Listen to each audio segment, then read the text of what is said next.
July 26, 2021 sa Oxford, England. Sa partikular na araw na ito ay ilang mga kataong tumawag sa emergency services para i-report ang nakakagimbal na natuklasan nila sa ilog ng Cherwell sa Oxford, England.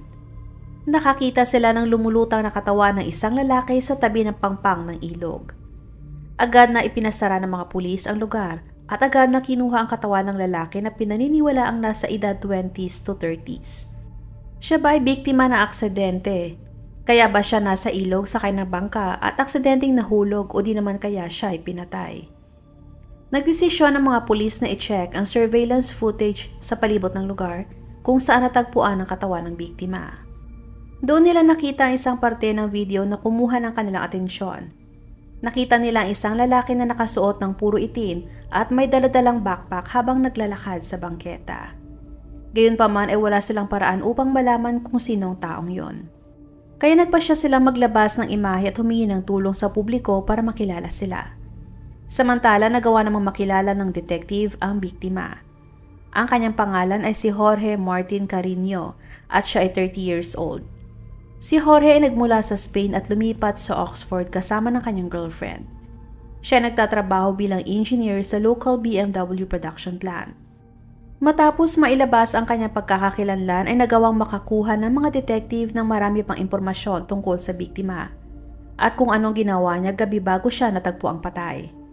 Napag-alaman na si Jorge ay uminom kasama ng kanyang mga kaibigan nung gabing yon at ang alam ng kanyang mga kaibigan ay dumiretso na itong umuwi matapos nila maghiwa-hiwalay.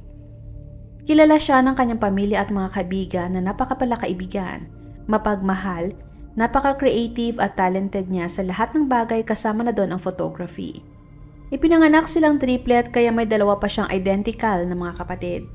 Kilala din siya ng kanyang mga kaibigan na walang kaaway at hindi rin siya ang tipo ng tao na mahilig sumali sa mga masasamang bagay na ikakapahamak niya. Masusing tinignan ng mga detectives ang surveillance footages at nakita pa nila na habang naglalakad si Jorge sa kalye ng Oxford bago siya namatay ay may kasama itong naglalakad na isang lalaki. Sinuri nilang mabuti kung saan ba nag-cross ang landas nang nakasama niya sa paglalakad. Base sa ebidensyang nakita sa kanyang cellphone na sa puntong yon, si Jorge ay malamang na nawawala. Yun ay dahil sa sinearch niya ang sarili niyang address sa Google Maps gamit ang kanyang cellphone ng makailang beses. Lalo pa at siya ay nakainom kaya siguro hindi ganun katalas ang kanyang isip noong mga oras na yon para masundan ang direksyon. Dahil sa kalasingan ay nadapa pa siya at doon na siya nilapitan ng suspect. Nasa mga oras na yon ay halos alas 4 na ng madaling araw.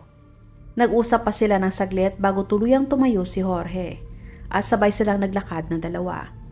Tinulungan ba siya ng nakasabay niya para makauwi o di kaya yun ang nagdala sa kanya sa kamatayan? Sa huling parte ng surveillance ay makikita na sila ay tumungo sa lugar kung saan nakita ang katawan ni Jorge. Habang pinagtagpi-tagpi ng mga pulis ang mga nangyari kay Jorge nung gabing yon ay may bagong update sa kaso. Base sa autopsy report, si Jorge ay namatay dahil sa intoxication o di naman kaya ay sa sobrang kalasingan at pagkatapos ay mula sa pagkalunod. Nakita din na siya ay pinalo ng matigas na bagay sa likod ng kanyang ulo. Nakita ring may sugat siya sa kanyang leeg. Habang sinusuri ang pinangyarihan ng krimen ay nakakita ang mga pulis ng bote ng vodka. Nakumpirma na natagpuan ang DNA ni Jorge sa bote at ang DNA ng isa pang di kilalang tao.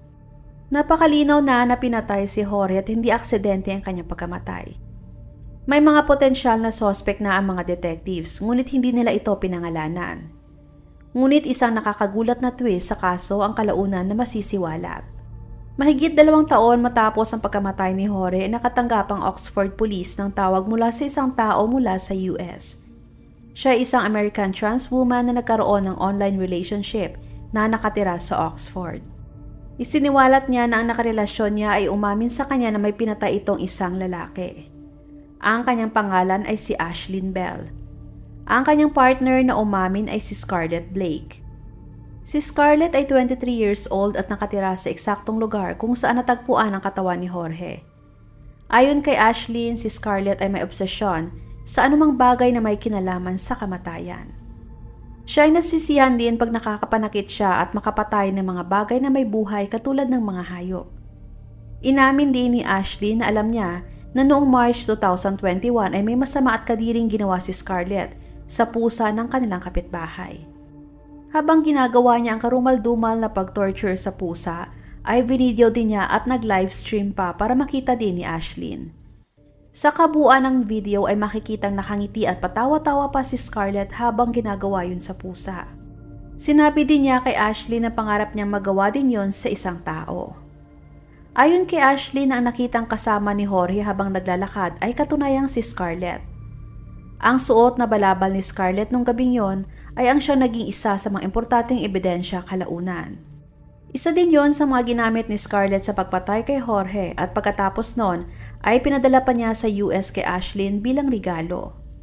Kinuha ng mga pulis ang balabal na yon at sinigurado nila na may makita silang DNA ni Jorge para maaresto nila si Scarlett. Matapos maaresto ni Scarlett ay sinuri ng mga pulis ang kanyang telepono at nakakita silang importanteng ebidensya na nagkumpirma na siya nga ang taong hinahanap. Nakita din nila ang litrato ng piano wire na nilagyan niya ng metal handle na siyang ginamit niya sa pagpatay kay Jorge. May mga iba't ibang litrato din silang nakita, nakakaiba, lalo na ang mga bagay na kadalasang ginagamit sa pagpatay. Malinaw na si Scarlett ay may kakaibang isip at kakaiba ang level ng kanyang kabaliwan. Katunayan ay napakahirap basahin ang kanyang mga statement na naiulat sa dyaryo tungkol sa pagpapahirap, pagpatay at pagsira ng buhay ng mga inosenteng tao. Nung nakita siyang palakad-lakad nung gabing nangyaring krimen na nahagip siya ng surveillance camera, ayun na ang mga oras na naghahanap siya ng kanyang mabibiktima. Bit-bit niya ang murder weapon na plano niyang gamitin. Doon niya nakita si Jorge. Nakita niyang nawawala ang lalaki at parang nalilito. Ayon sa pag-amin ni Scarlett na tinarget niyang biktima si Jorge dahil alam niyang mahina ito dahil sa nakainom. Pinalo niya sa ulo si Jorge ng bote ng vodka at ginamit ang dala niyang weapon para putulin ang pinagkukunan ng hangin ni Jorge sa leeg saka itinulak sa ilog. Katunayan na naging inspirasyon ni Scarlett sa pagpatay ay ang napanood niyang documentary sa Netflix na Don't Fuck with Cats, na tungkol sa isang lalaking pumapatay ng mga pusa at tao. Sa kabuuan ng trial ni Scarlett ay halos dinudurog ang pamilya ni Jorge habang nakikinig sa kanyang mga pag-amin kung paano niya pinatay si Jorge. Inilarawan din si Scarlett ng mga prosecutor na demonyo. Nakakakuha siya ng kasiyahan sa pagdurusa at kamatayan ng iba. Paliwanag ni Scarlett na si Ashlyn daw ang totoong nakaisip ng mga bagay na yon at napilitan lang daw siya gawin dahil na-pressured na rin siya. Ngunit balibalik ta rin pa man, siya pa rin ang gumawa at hindi si Ashlyn. Tumagal lamang ng ilang oras para makapagdesisyon ng mga jury na i-convict si Scarlett ng first-degree murder. Si Scarlett ay sinentensyahan ng life imprisonment na may posibleng parole pagkatapos ng 24 years.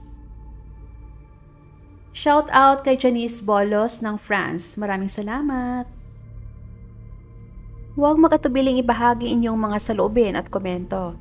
And please huwag kalimutang mag-like and subscribe sa aking channel kung hindi mo pa nagagawa. Magkita-kita tayo ulit sa aking susunod na video. Maraming salamat!